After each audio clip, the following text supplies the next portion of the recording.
27 апреля. С утра идет дождь, мокрый снег.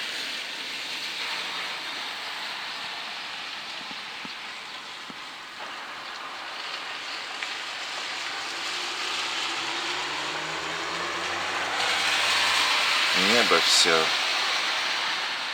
в тучах. На улице холодно. Ну, как обычно бывает поздней осенью. Вот примерно сегодня так же. И главное, вот такой мокрый снег. Просто слов нет. Просто нет слов. Погода отпад.